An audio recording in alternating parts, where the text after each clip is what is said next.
My friends, it's a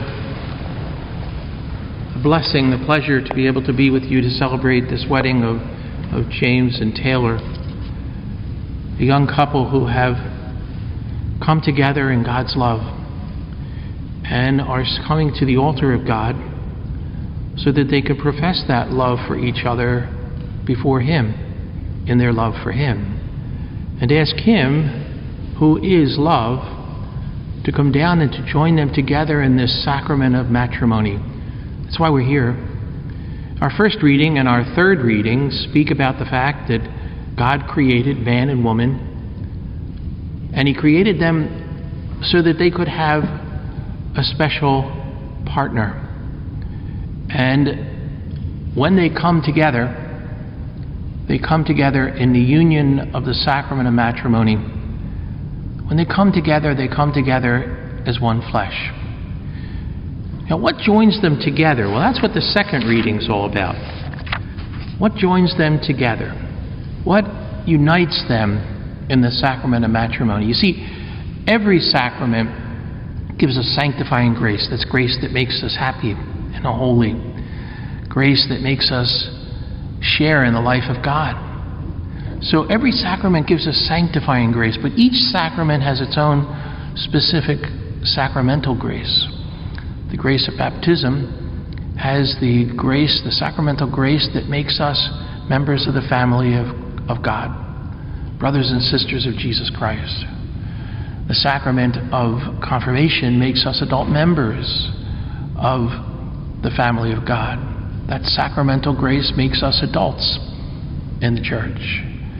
The sacramental grace of confession is patience and perseverance. I think if more Catholics understood that, the lines for confession would be constantly long, because everyone of us and everyone who comes to confession usually says, I've lost my patience.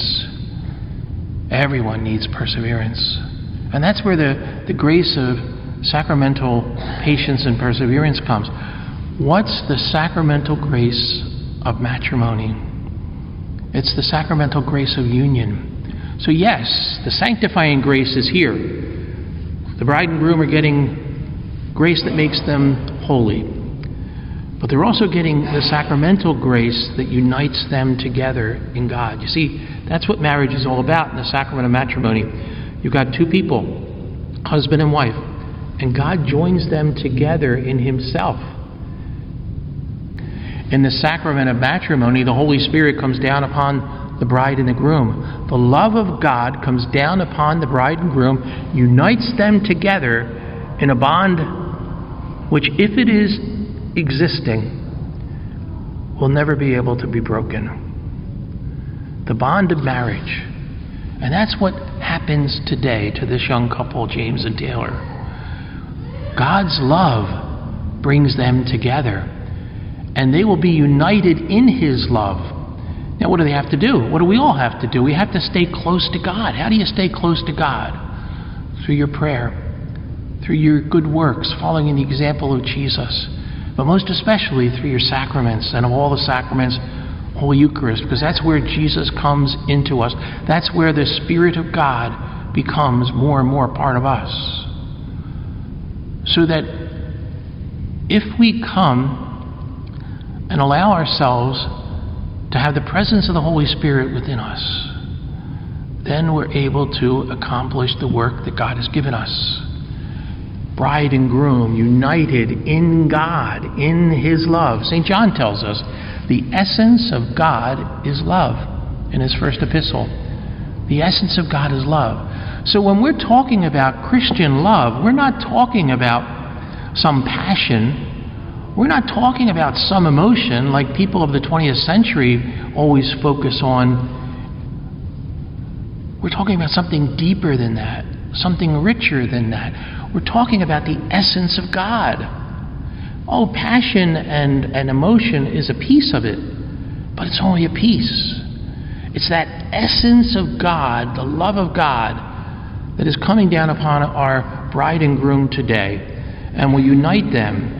And what they need to do throughout their married life is they need to stay close to the love of God and keep being filled with His love so that they can continue to pass it on to each other and pass it on to you and me. My friends, this is what the essence of God is all about. This is what God is calling all of us to, but especially today, our bride and groom, as they stand before His altar and exchange their vows of love.